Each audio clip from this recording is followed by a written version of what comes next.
सेब का मामला। ताबित बिन अल-नुमान एक मुत्तकी, इल्म का तालिब और खुदा से लगाव रखने वाला गरीब नौजवान था। एक दिन फाके की हालत में वो घर से खाने की तलाश में निकला, मगर उसे कुछ ना मिला। हत्ता कि वो सड़क के आखिर तक जा पहुंचा। वहां उसे सेबों से लदे हुए दरख्तों का बाग दिखाई दिया। उसने हाथ बढ़ाकर एक सेब तोड़ के खाया और बाग में मौजूद पानी के तालाब से अपनी प्यास बुझाई। अचानक से उसे अपनी गलती का एहसास हुआ। ओहो, ये मैं क्या कर बैठा। बगैर इजाज़त किसी के बाग से फल खा लिया मैंने। अब मुझे जाके इस बाग के मालिक को ढूंढना होगा और उससे माजरत करनी चाहिए। इस सोच के साथ वो तलाश में निकला और ढूंढते ढूंढते सही मकान जा पहुंचा। दरवाज़ा खटखटाने पर एक आदमी बाहर आया और पूछा, क्या बात है। ताबित ने बताया, मैंने आपके बाग से एक सेब खा लिया है। मुझसे गलती हो गई है, मुझे आपसे माफ़ी चाहिए। आदमी बोला, मैं तुम्हें हरगिज़ माफ़ नहीं करूँगा और क़यामत के दिन इस सेब का बदला तुमसे ज़रूर लूँगा। ताबित रोने लगा और कहा, मैं आपके लिए किसी भी तरह की मजदूरी करने को तैयार हूँ, आप बस मुझे माफ़ कर दीजिए। आदमी अपनी जगह कायम रहा और ताबित को छोड़कर अपने घर वापस चला गया।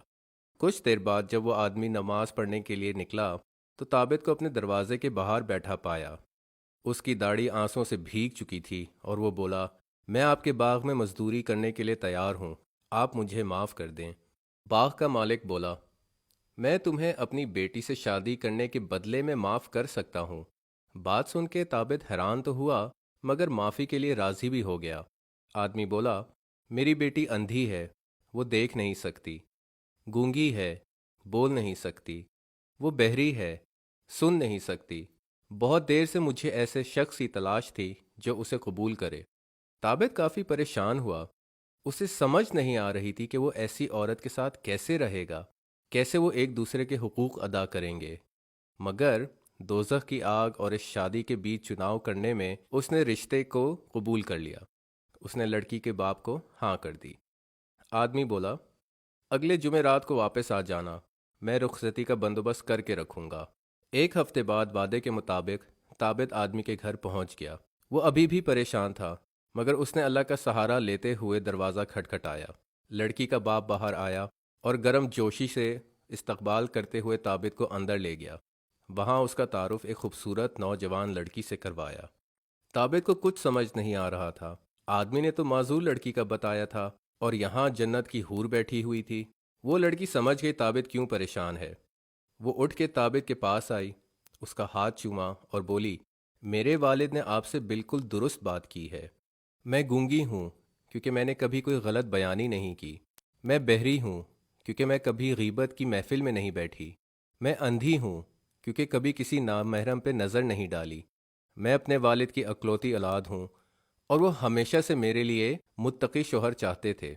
उन्हें समझ आ गई कि जो शख्स एक सेब की वजह से इतना परेशान है, वो यकीनन उनकी बेटी से हुस्न ज़न रखेगा। उन्हें बहुत खुशी है कि आप हमारे ख़ानदान का हिस्सा बन रहे हैं। एक साल बाद ताबित के घर बेटा पैदा हुआ, जिसे इस्लामी तारीख में सब इमाम अबू हनीफा के नाम से जानते हैं।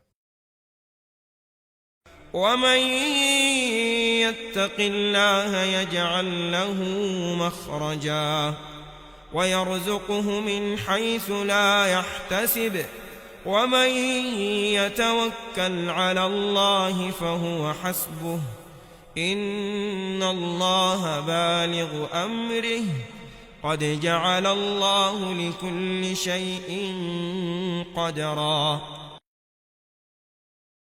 इमाम और शहज़ादा।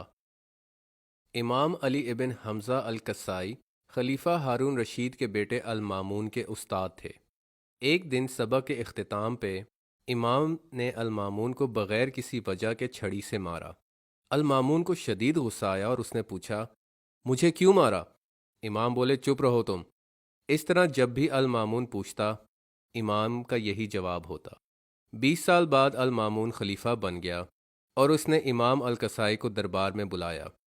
उसने अपने उस्ताद से पूछा, जब मैं छोटा था तो आपने मुझे क्यों मारा था।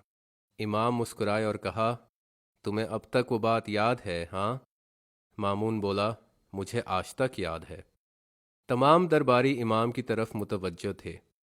इमाम बोले, ताकि तुम याद रखो कि जुल्म भूलता नहीं, تاکہ تم رعایا کے ساتھ ظلم نہ کرو۔ غلام کی آہ خدا نہیں بھولتا، اور اگر غلام معاف نہ کرے تو خدا کا عدل ضرور اترتا ہے۔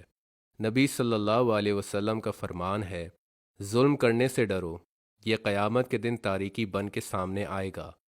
باتوں کا المامون پہ گہرا اثر ہوا، اور اس نے وعدہ کیا کہ وہ رعایا کے ساتھ رحم دلی اور انصاف کا معاملہ رکھے گا اور ملک بھر میں ظلم کو ختم کرنے کے لیے محنت کرے گا۔